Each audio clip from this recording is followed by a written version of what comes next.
All right, welcome to the Explainer. Today, we're doing a deep dive, an analyst briefing really, on what might be one of the most powerful, but also one of the most complicated parts of the U.S. tax code.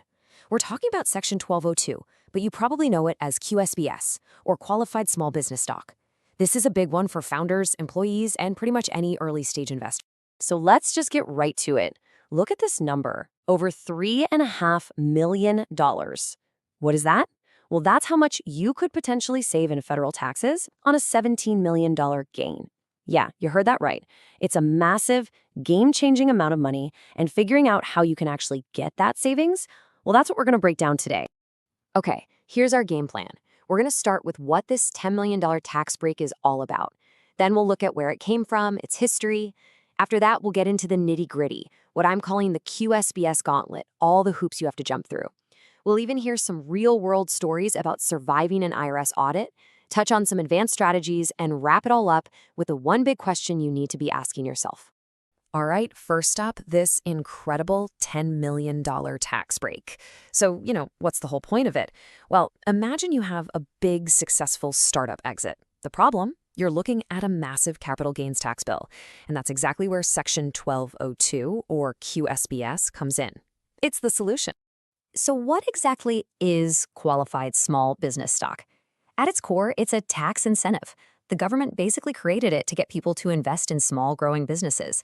And the carrot they're dangling is huge. You could potentially exclude 100% of your capital gains from federal taxes.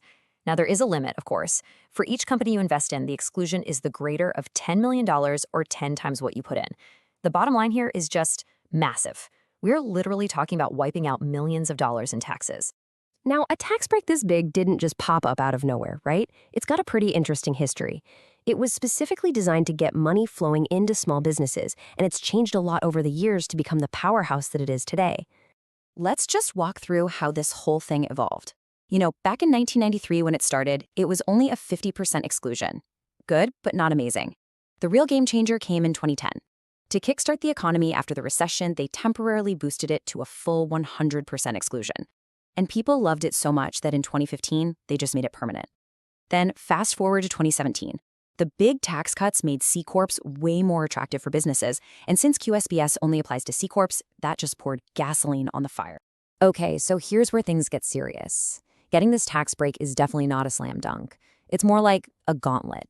There's a whole list of super strict rules, and if you mess up on even one of them, you could lose the entire benefit. You really have to get this stuff perfect. So let's break down the 5 commandments of QSBS. You ready? First, the company has to be a domestic C-Corp. Simple enough. Second, and this is a big one, the company's gross assets had to be under $50 million when the stock was issued to you. Third, it has to be a real, active business. Fourth, you personally have to hold that stock for more than 5 years. And fifth, you had to get the stock directly from the company itself, not on a secondary market. And I can't stress this enough, you fail on any single one of these and poof, the whole tax break is gone. You know that active business rule? That's the one that trips up so many people. The tax code is really specific here.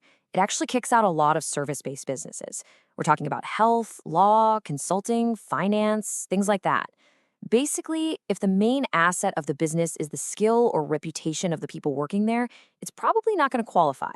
And making a mistake on this one, oh man, it can be an incredibly expensive error.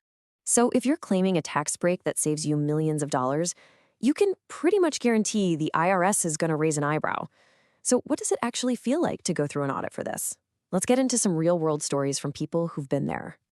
Now, let's be super clear here. It's not like the IRS has a special QSBS police force or anything. But think about it from their perspective.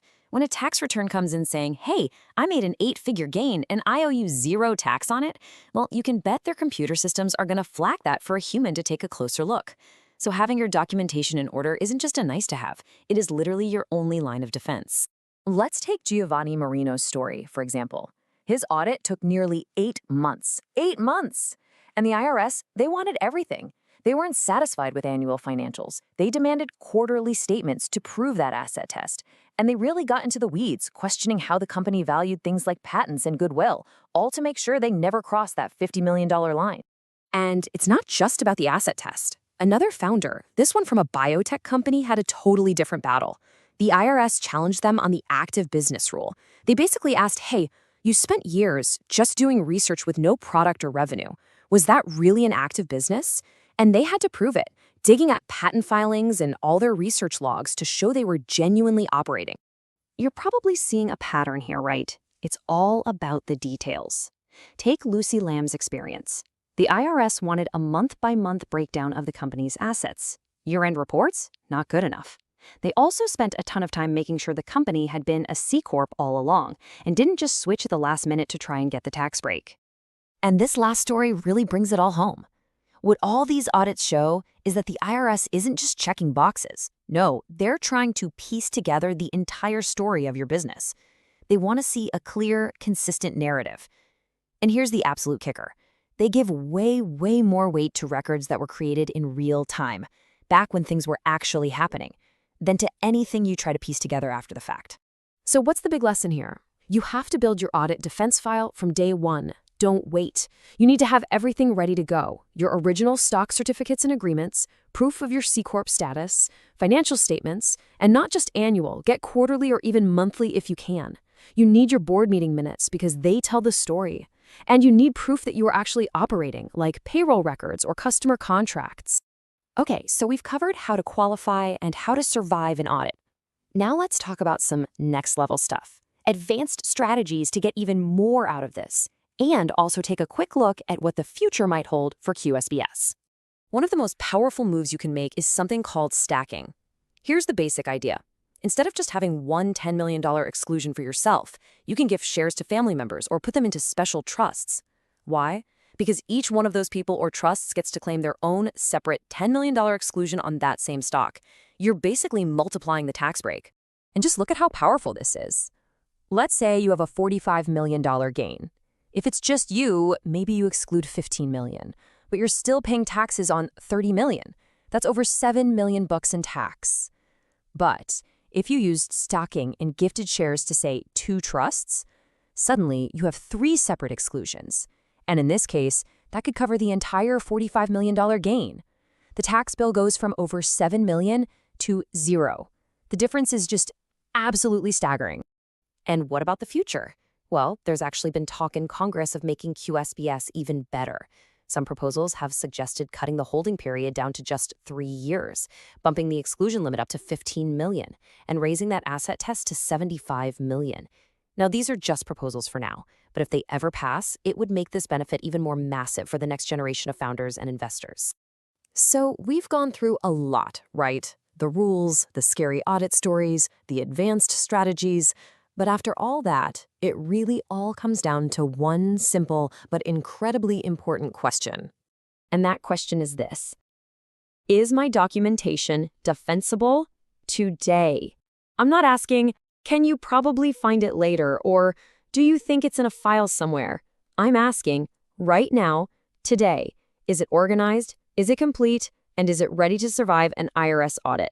Because at the end of the day, that's what matters. As we saw from those real-world stories, the only thing that stands up to an audit is contemporaneous records, proof from back when it happened. Being proactive and keeping your documents in order continuously is the only way you can be sure you've locked in this incredible multi-million-dollar benefit. And, of course, just a final important note. This briefing has been for informational purposes only.